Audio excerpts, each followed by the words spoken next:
La experiencia de Saulo era tremenda. Fíjate que aquí en el versículo 26 dice que cuando Saulo llegó a Jerusalén, quiso reunirse con los creyentes, pero todos les tenían miedo, porque no creían que él también fuera creyente.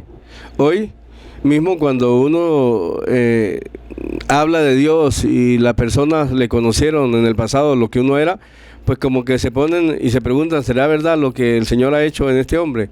¿Será verdad lo que ha hecho en esta mujer? ¿Será verdad lo que ha hecho en esta familia? Que ahora ya no pelea, sino que tiene en paz, que se sienta, que dialoga. Pues siempre hay como esa tentación a la gente creer que no es una realidad lo que está viviendo aquel que tiene un encuentro con el Señor. Por eso Saulo era el temor. Y luego, menos mal que iba con Bernabé que le acompañaba y era como la carta de presentación de Saulo allí en esta comunidad donde él iba a anunciar el Evangelio. Pero está claro que cuando el hombre tiene un encuentro personal con el Señor, la vida le cambia. Le cambia la forma de ver las cosas. Y sobre todo, llega a la verdad. Porque Cristo es la verdad. Lo dice en Juan 14, 6, dice que Él es el camino, la verdad y la vida.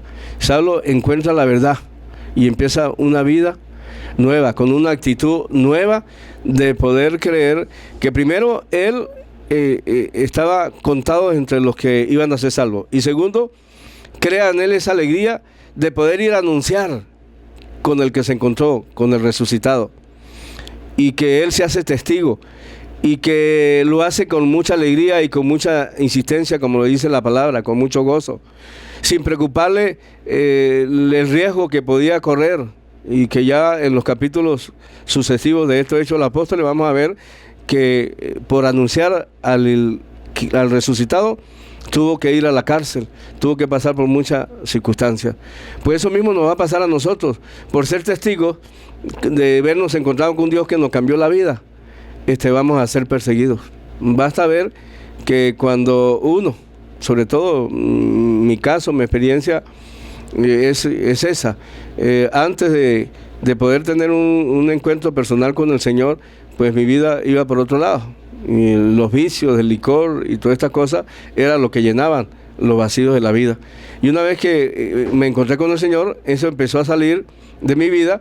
Y los primeros que me perseguían eran mis propios hermanos, porque ya no era aquel hermano que organizaba las fiestas y el bonche, sino que ya estaba viendo que la alegría de la vida era otra. La alegría es Jesucristo, el resucitado. Por eso, en esta mañana tenemos que estar convencidos, sobre todo aquellas esposas que esperan que su esposo algún día cambie, los padres que esperan que los hijos cambien. Yo hoy quiero decirle, por lo que en esta lectura, la primera lectura hoy de la iglesia nos propone, es que el Señor lo va a hacer. El Señor lo quiere hacer y el Señor lo sabe hacer. Eso que tanto estamos esperando, el Señor lo va a producir en cambio en nosotros, va a producir un cambio en sus hijos, en su esposa, en su esposo. Va a producir un cambio de vida si dejamos que el Señor entre. Por eso este día es un día especial y de gozo para nosotros los creyentes. Hay la esperanza.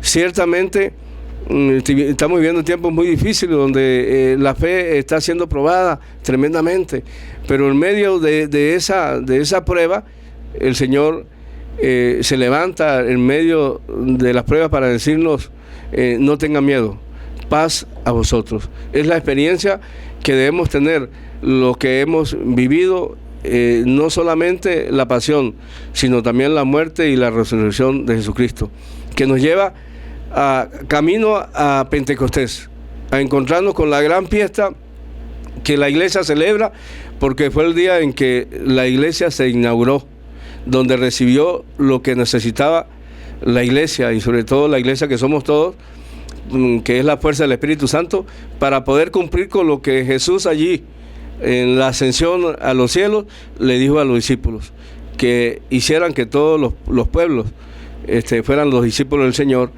y que anunciaran el reino de Dios. Eso es lo que necesitamos. Necesitamos renovar el Espíritu Santo. En esta primera lectura, en el versículo 31, dice que entonces la iglesia en todas las regiones de Judea, Galilea y Samaria tenía paz. O sea, que uno de los frutos del Espíritu Santo es la paz. Y ciertamente, cuando hemos leído las apariciones de Jesús a los discípulos, la primera palabra que les dijo es paz a vosotros. Porque cuando uno tiene miedo, cuando uno tiene angustia, cuando uno está enfermo, cuando uno está en problemas, lo que necesita es paz. Porque teniendo paz, o sea, teniendo a Jesucristo en el corazón, toda decisión que se tome va pegada a Dios, y eso va a producir la bendición. Y dice, y crecía espiritualmente, es lo que necesitamos. Nosotros necesitamos crecer espiritualmente, desarrollar nuestros dones y carismas que produce el Espíritu Santo para vivirlos nosotros, ciertamente, pero también para ponerlos al beneficio de nuestra comunidad. ¿Cuál es nuestra primera comunidad? Su familia, mi familia. Y una vez que hayamos equipado a nuestra familia también con estos dones espirituales, podamos llevarlo un poquito más allá, al lugar del trabajo, a la comunidad donde usted vive, y allí también producir un efecto que lo hace el Espíritu Santo, de producir la esperanza en medio de tanta circunstancia difícil, de tanto problema, de tanta angustia. Y termina diciendo, y vivían en el temor del Señor. El Espíritu Santo viene a regalarnos uno de los dones del Espíritu Santo, es el santo temor a Dios, que no es miedo a Dios, porque Él dice, no es a Dios que le tenemos que temer, hay que temerle más bien a aquel que puede condenar nuestra alma, que es el diablo. El temor a Dios, el santo temor a Dios es el respeto, es respetar a Dios. ¿Y cómo lo respetamos? Pues viviendo los mandamientos, que no son fáciles para cumplirlos, pero que en la gracia y en la fortaleza del Espíritu Santo lo podemos hacer. Y dice que con la ayuda del Espíritu Santo iba aumentando el número ¿qué? De creyentes. Y eso lo hemos vivido por más de 2015 años en la iglesia.